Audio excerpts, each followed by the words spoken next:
فرمایا میں نے اس وقت تم پر احسان کیا جب تم چھوٹے تھے، تم پیدا ہوئے تھے، تم چھوٹے تھے، اور میں نے تم پر اس وقت بھی احسان کیا جب تم پیدا ہی نہیں ہوئے تھے۔ بچوں نے کہا جب ہم پیدا ہو گئے چھوٹے تھے تب احسان کیا، جب ہم بڑے تھے تب احسان کیا۔ سمجھ میں قبل ان تولدوا کا مطلب کیا ہوا؟ جب ہم پیدا ہی نہیں ہوئے تھے تو آپ نے احسان کیسے کر دیا؟ کہا بچوں میں سنو، میں شاعر تھا اور شاعر جو ہے وہ نرم مزاج حسن پرست ہوتا ہے، مجھے بھی حسن ہی پسند تھا، لیکن جب میں نے شادی کرنا چاہی تو میں نے اپنی پسند کو سامنے نہیں رکھا کہ میں حسین دیکھوں، جمیل دیکھوں تمہاری ماں، بلکہ میں نے دینداری دیکھی، ان کی شرافت دیکھی اور میں نے شریف عورت سے شادی کی۔ یہ تمہارا حقوق تھے۔ بچوں کا پہلا حق صاحب یہ ہوتا ہے کہ شادی جو ہے دیندار پاک دامن نیک عورت سے کی جائے، اچھے خاندان میں کی جائے۔ یہ کس کا حق ہے؟ یہ بچوں کا حق ہے۔ ہمارے نبی کریم صلی اللہ علیہ وسلم نے ارشاد فرمایا گندگی کے اوپر اگے ہوئے ڈھیر سے بچو۔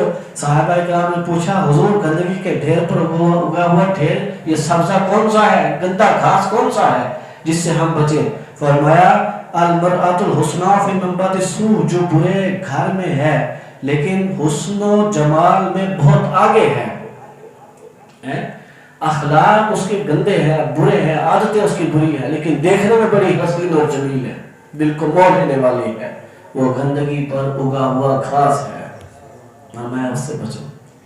ہے جی، ایسا حسن جو ہے وہ حسن نہیں ہے، وہ فریب ہے، وہ دھوکہ ہے۔ آج ہمارا جو ہے معاملہ پریشانی یہ ہے کہ ہم نے سب کچھ جو ہے حسن کو کر رکھ لیا ہے جی۔ تعلیم جو دنیاوی تعلیم ہے یہ دیکھی جاتی ہے، حسن دیکھا جاتا ہے اور مال دیکھا جاتا ہے اس دور میں۔ تو یہ شادی کے معیارات بن گئے۔ آپ مجھے بتائیے اگر ہم یہی کرتے رہے، اپنی منمانیاں کرتے رہے، تو جو غریب بچے ہیں وہ کہاں جائیں گے؟ وہ کنواری بیٹھی رہیں گی کیا؟ وہ کوئی پوچھنے کے لیے نہیں آئے گا۔ اچھا، جو زیادہ پڑھی لکھی نہیں ہے، نہیں پڑھ سکی، کسی وجہ سے بھی نہیں پڑھ سکی زیادہ ہے، وہ ان کا کیا بنے گا؟ ان کا معاشرہ یوں اس کو رد کرے گا تو ان کا کیا بنے گا؟ سب سے دل سوز بات یہ ہے کہ جو بچی بہت زیادہ خوبصورت نہیں ہے، جسے حور ڈھونڈتے ہیں، اپنا بچہ جیسا مرضی ہو، اوباما جیسی شکل ہے اس کی، بے شک اللہ معاف کیجیے وہ بھی خوبصورت ہے، ٹھیک ہے، سارے خوبصورت ہے، سمجھانے کے لیے کہہ رہے ہیں، ویسے ہم تو کسی کے چہرے پر وہ نہیں کر سکتے، کسی کا بھی چہرہ اللہ نے بنایا حسین ہے، مسلمان ہے کیا مسلم ہے، ویسے بتا رہا ہوں، کوئی جوڑ بھی تو ملے گا۔ بچے کو تو دیکھنا ہی نہیں، اپنے کو پتہ نہیں کیسا ہے۔ بیٹیوں کو آپ سوچیں نا اس بچی کے بارے میں جس کو 3 سے 4 لوگ آئے گھر میں دیکھنے کے لیے آئے اور واپس انہوں نے پتہ کوئی نہیں دیا کر کے دوبارہ دیکھنے کے لیے آئے، جب چوتھی بار بھی اسے کوئی گھر آئے گا دیکھنے کے لیے، وہ جا رہی ہوگی اس کو جناب کیا اس کے دل کی کیفیت ہوگی، کیا اداسی تاری ہوگی اس کے اوپر، تو ڈر جائے گی، اعتماد ختم ہو جائے گا اس کے اوپر۔ چھوٹی بیٹی خوبصورت ہو تو اس کے رشتے آنا شروع ہو جاتے ہیں، بڑی کو چھوڑ کے اس بڑی کے جو ہے جو بڑی ہے اس کے دل پر کیا اس وقت گزرتی ہوگی۔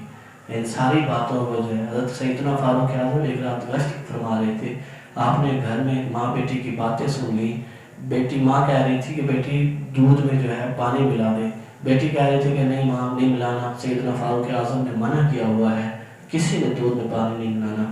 ماں کہنے لگی کہ بیٹی پانی ملا تو کون سا انہیں پتہ چلے گا، ہے جی۔ آپ تو بیٹی نے کہا کہ ماں بے شک سیدنا فاروق اعظم کو نہ بھی پتہ چلے لیکن اللہ تو دیکھ رہا ہے نا، اللہ کا خوف تھا۔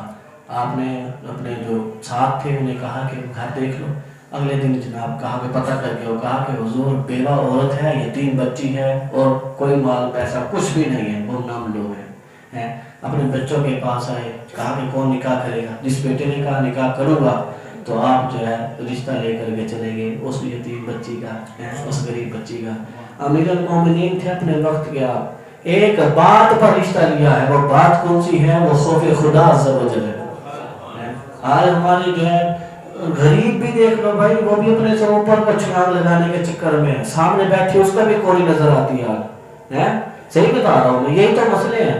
اتنے لوگ آتے ہیں رشتوں کے لیے، یقین کرو بتاتے ہیں، لیکن جب ہم کبھی بتا بھی دیں ان کو تو وہ برا بنا جاتے ہیں۔ بس اوقات غریب گھر کا کسی کا بتا دو، کہتے ہیں ٹھیک ہے چلو آپ نے بتا دیا، آپ کی مہربانی ہے۔